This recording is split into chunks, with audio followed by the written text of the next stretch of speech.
Tuesday we inaugurated a new president. As citizens of the country, we participated in the election process that brought about this event. Some people here probably voted for our new president, and some people here probably voted against our new president.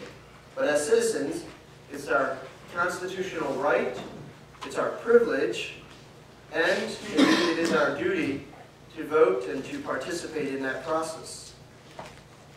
In our passage today, Paul talks about one of the rights that he has as a citizen of Rome. He brings it up and he says, "You have beaten me and convicted me and beaten me without a trial. As a citizen of Rome, that was illegal. And now you want me to leave quietly? Forget about it. I'm here. You make them come and apologize to me." And so he claimed one of his rights as a Roman citizen. What exactly is a citizen of any community? What privileges do they have? What rights do they have? What duties do they have? What does citizenship mean? We could talk about all of the Roman privileges, but we're not going to go into that. We can talk about the American privileges, and we'll touch on that just a little bit. But the thing that we want to look at, really, is citizenship in a spiritual sense. Because we are citizens, as you will see, of a heavenly country. And so our true citizenship lies in that realm. We will touch on American citizenship just as a means of comparing exactly what citizenship is. So, citizenship it comes from the word, an old French word, that means a member of a city, a citoyen. It means you are a member of a group of people, and you are privileged to have all of the rights that that group of people has. Membership has its privileges. Have you heard that somewhere before?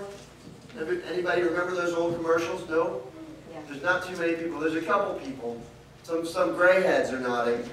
I remember that. I don't know why I remember that, but I remember membership has its privileges.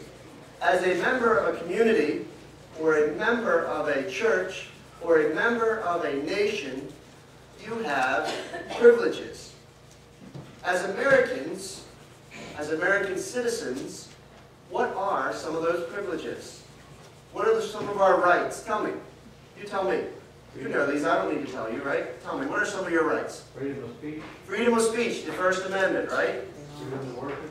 Freedom of worship, also in the First Amendment, which I was surprised to know. The First Amendment includes the freedom of speech, the freedom of religion, the freedom of press, the freedom of assembly.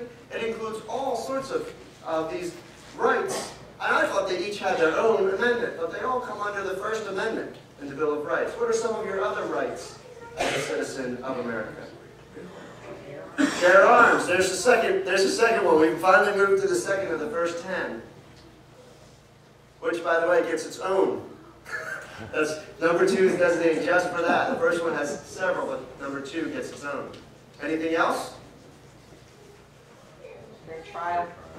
What is it? Fair trial. Fair trial. You can't be convicted of a crime without having a fair trial. Right? We can't be treated as criminals until we've been proven to be criminals. Right to vote, right to own property, right to not have somebody else take that property and possess it forcefully. Right? These are some of the rights that we have. What are some of our responsibilities? As an American citizen, is there anything that's required of you? Taxes. Okay, taxes. Taxes is a big one. Anything else? Support our government. What? I heard somebody say something. Support our government. Support our government. Loyalty. Loyalty is a duty of a citizen. You have to be loyal to your government. There's a wide range of what that means, but it does say that we have to be loyal. Anything else? Okay, so we have to obey the laws. We have to submit to the laws. Yes. Draft. The draft, right? You have to be signed up to be drafted should your government call upon you. So you have to be ready to serve in the military. Jury duty. That's one for everybody. Everybody has to serve in jury duty. You gotta have a heck of a good excuse to get out of jury duty. And then they usually call you about a week later and say, okay, here's your new date. And you still have to go. It's just you postpone the inevitable.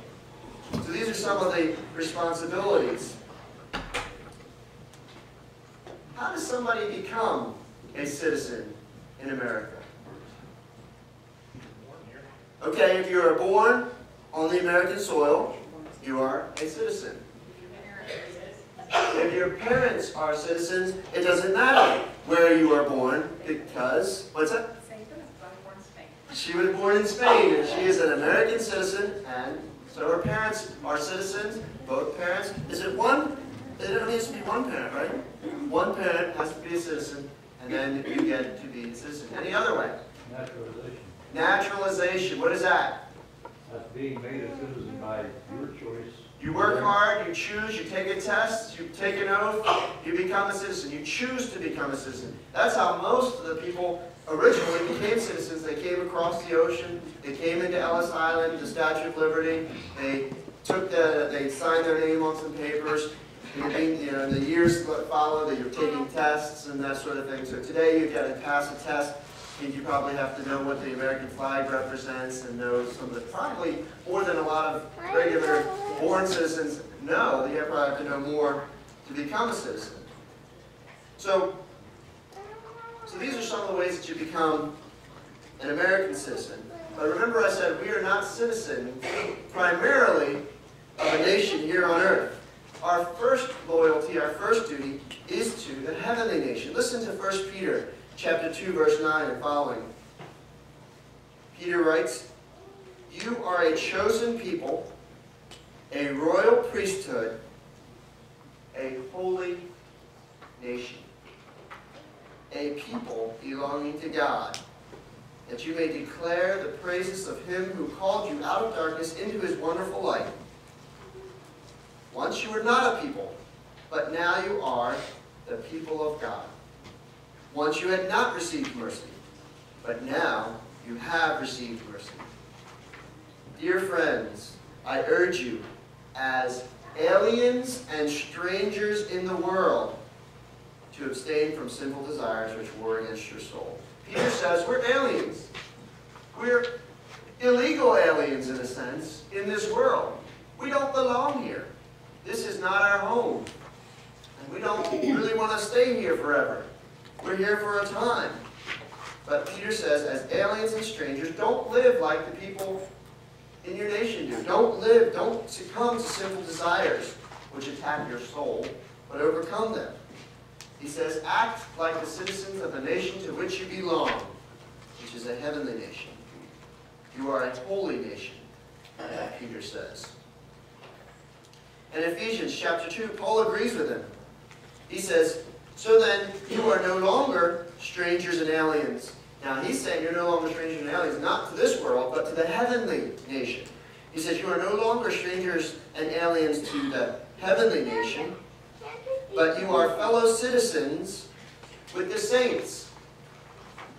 So you're not strangers anymore from God's nation. You are naturalized citizens. How do you become a citizen in heaven? Well, the Jews used to think that you were born a citizen, like Americans are born citizens. They said, we are children of Abraham. To be a citizen, you have to be born a descendant of Abraham.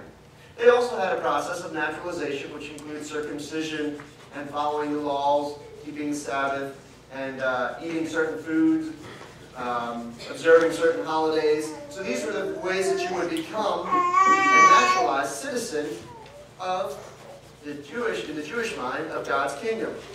But how is it the Bible teaches us that we become citizens of God's holy nation? Exactly. Believe in Jesus. You are born a citizen.